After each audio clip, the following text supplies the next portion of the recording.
Page 1. You are now entering into a doctoral program. It is the rest of your life that you are signing over, or at least the next 4 years, if you survive. This is page 2. This is where you promise to give up all your hobbies. This is page 3. This is where you promise that even if you're sick, strep throat, influenza, things like that, you'll still come to class. And if you have to teach, you'll teach.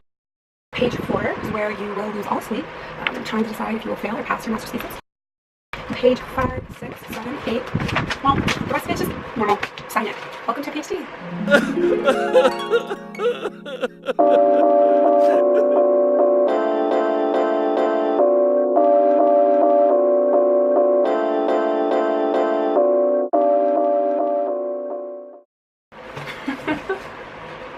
I'm just kidding. That's so crazy. What's up, beautiful people? It's me, Sonita, back with another video to help you demystify the PhD process.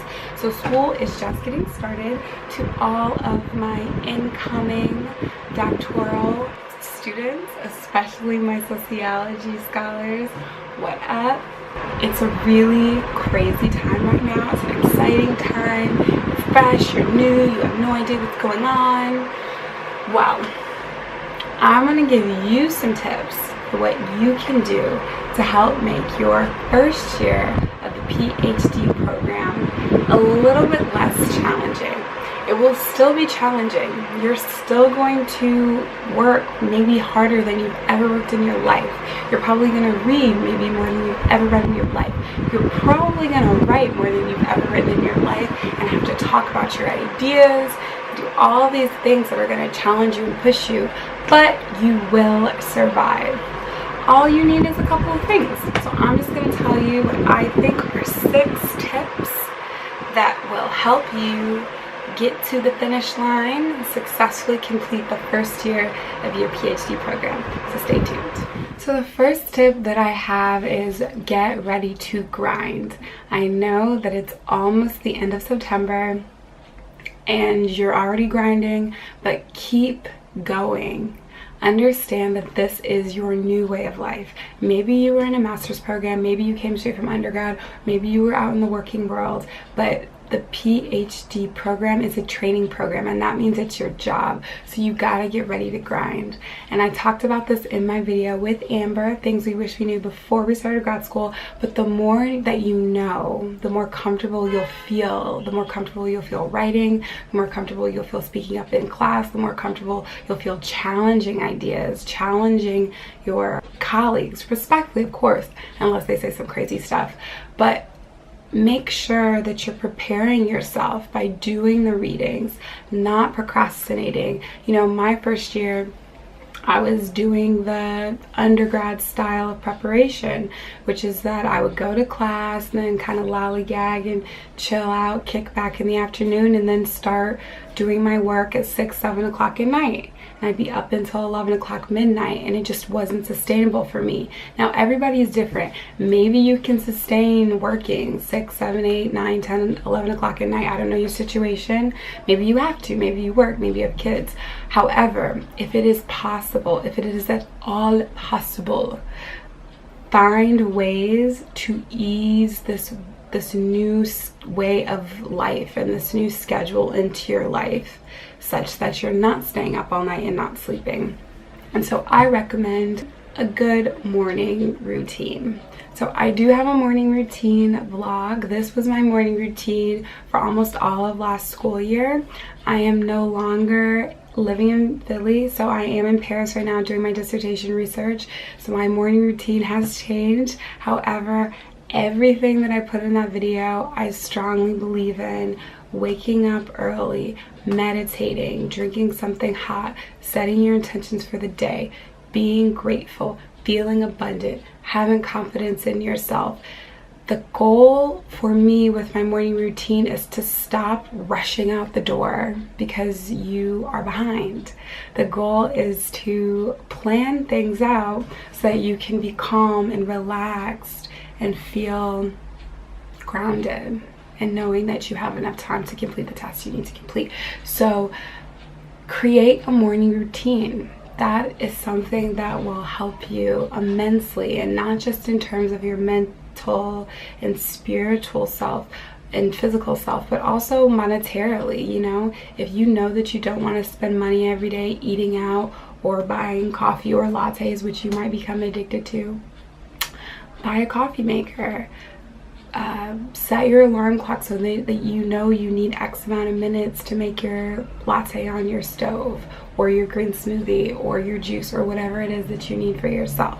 So a morning routine will do you wonders, I promise. The second thing that I would recommend, or maybe this is the third thing, is find a tribe. In my first year of grad school, I almost quit grad school video, I discussed feeling very lonely.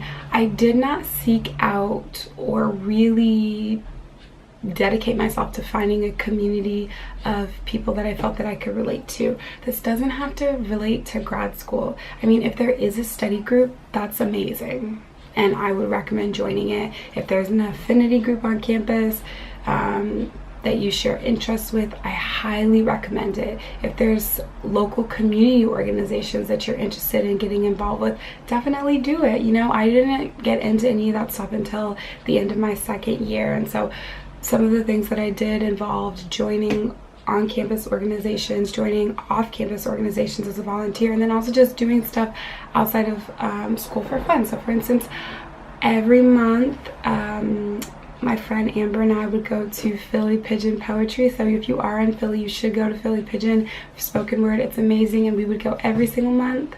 So that was one thing that we planned for ourselves that was completely unrelated to being in PhD, and was just a way to find a different community of folks, because that's how you can avoid isolation, feeling alone, feeling misunderstood, because the PhD has a quality of isolation about it.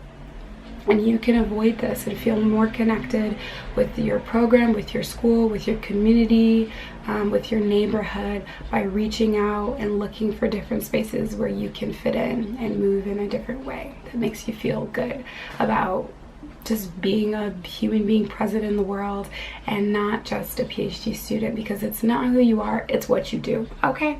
This is so important to me.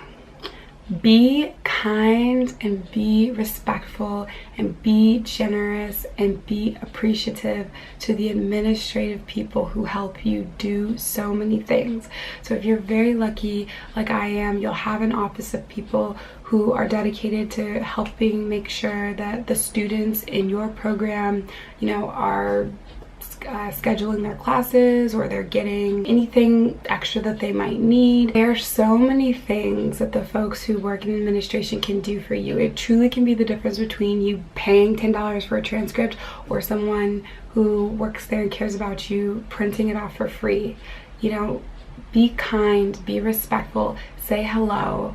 That often can be a way to make you feel more connected to your department as well, because the people who are administrators are oftentimes overworked, and they're under-respected, they're underpaid, and they do so much. So say thank you, say hi, smile at them, be their friend. As I said, Audra, who is the administrator in my department, is one of my favorite people at Penn. She's amazing, and I'm so appreciative to her. So be thankful, be respectful, and be kind to the people who are in your department in whatever capacity that they work in, because they will do whatever they can to help you when you need them.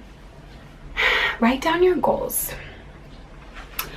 I believe I did not start doing this until my second year, but my friend Calvin and I would sit down together at the beginning of each semester and write down all of the goals that we had for the next semester. And those goals should be academic and professional in nature, and that might be finishing a paper, submitting a paper, presenting at a conference, reading X amount of books, starting whatever literature review, whatever it is, okay? So create a set of professional and academic goals for yourself so that you can start taking steps toward reaching those goals. And you can do semesterly goals and yearly goals. And so I would do that. I would write down all my goals for the semester, and then looking ahead for the future, what do I want to have completed by the end of this academic year? Because you I have no idea how quickly time flies. Like, I can't believe that I'm technically a 5th year PhD candidate. I feel like I just stepped onto campus having no clue what the hell I was doing. But it's okay. So write down your goals. This also makes you feel good, and it reminds you of how far you've come. When you can look back at the end of December, you're going to be shocked at how much you've accomplished, how much you've learned, and how much you've grown. It's going to make you feel really good and give you just more fuel to keep going, because you really want to remember your purpose and why it is that you're doing this. What is the PhD going to do for you, and how during the process of this PhD can you remain mindful of the fact that you're learning and growing so much along the way, because there will of course be barriers. There will be times when you fail, but that's okay, because Denzel said it best. He said, fall down 7 times, get up 8. Don't stop. You can do it. Self-care. You guys know I have to finish this video with something about self-care. I mean, come on. I mean, like, come on. It's my whole thing. That's the reason I'm still in a PhD program. I do not think self-care or work-life balance is something that is encouraged enough in academia, even in college. I think that it's critically important to you, because you have needs, again, that are outside of academia, because the PhD is not who you are, it's what you're doing, and it's for a moment in time. It's temporal, okay? It's going to end, and you want to have your sanity intact. So self-care and a self-care routine can be a really great way for you to make sure that you're taking care of yourself, because we really can forget. We can get distracted by everything, feel overwhelmed, feel like we're not doing enough, but find ways to remind yourself that you're doing great, you're doing the best you can, you made it this far, and you deserve to take care of yourself. Self-care things. I do self-care Sunday, so I did not do any work on Sundays, and that again did not start until the end of my 2nd year, I think. I wouldn't do any work on Sundays. Sometimes that included not answering emails. So that's one way that you can take care of yourself and decompress. I started to do yoga. I really loved hot yoga, but I would do yoga at home. I started doing meditation. Again, this was the end of my 2nd year, entering into my 3rd year.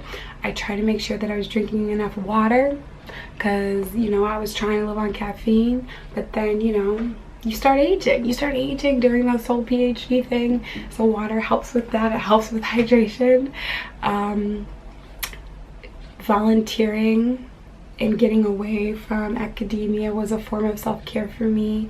Reading for pleasure was a form of self-care for me. Mental health and therapy was a form of self-care for me, and I'm really happy that in the Black community we are becoming more and more okay and embracing the idea that Black people also can go to therapy too, and there's nothing wrong with it, and it doesn't make you crazy. It just means that you are living in a hyper neoliberal and capitalistic society that makes a lot more demands on you than you can possibly produce. So, you know, like in Insecure, and there are lots of podcasts about this. Therapy for Black Girls is one of the podcasts that I listen to. There are all these resources that are encouraging us to take care of our mental health, because we deserve it. So I also encourage you to find those resources on your campus. If there is a therapist, or if there are free meditation or wellness groups or workshops or whatever, make sure that you're doing that. I'm not a religious person. I'm very spiritual. I know that there are a lot of folks who find their sense of peace through their religion, but I also encourage you, especially if you're dealing with some kind of trauma, to look outside of just your religious community and just try it out. Just see if talking to someone who is trained and licensed to listen to people talk about their problems and offer them solutions, see if that helps you, see if that makes you feel a little bit better. You deserve it. You know, ride a bike, go for a walk, look up. You know, I was reading a book, and I don't remember which one, because I never remember which book I was reading, but it was saying we get so obsessed and driven by our goals and this feeling that we're not doing enough and we need to be doing more, that we're just always looking forward or we're looking behind us. We're thinking about the past or we're thinking about the future, but we're not here in the present, and therefore we forget to look up. So when you go outside, it's a beautiful day. Like today, it's a beautiful day. Look up. Yeah, listen to your neighbors put together their furniture, but look up at the clouds and try to have some gratitude and thankfulness just that you can do that. Just take care of yourself because it's so important. Okay, that's it. Get ready to grind. Find your tribe. Be kind and respectful to the administrators in your department. Find a morning routine that works for you. Write down your goals, and I have a cool planner video that shows you how I plan my life, so check that out. And self-care, take care of yourself. I hope this video has been super helpful to you. Leave me a comment down below if you liked it, or if you have any other questions or videos that you'd like to see. But best of luck, congratulations. You have joined a very prestigious society of people who want to be super duper smart and just find themselves like on a hamster wheel. But you can get off the wheel. You can get off the wheel. It can be super fun too. Thanks for watching. Peace. Peace. Peace. Ooh, should I say bae? Because I'm in France. I'm gonna think about that. Bye. So stay tuned.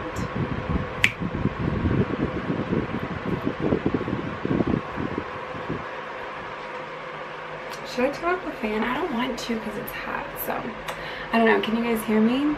Maybe I should turn the fan off. It's you, baby. It's you, baby. So we're thinking about the past and we're thinking about the present. We're thinking about the past or we're thinking about the present, but we're not thinking about the oh my god. To love. Love is a condition so powerful. It may be that which holds the stars in the firmament. That's what I feel in my heart.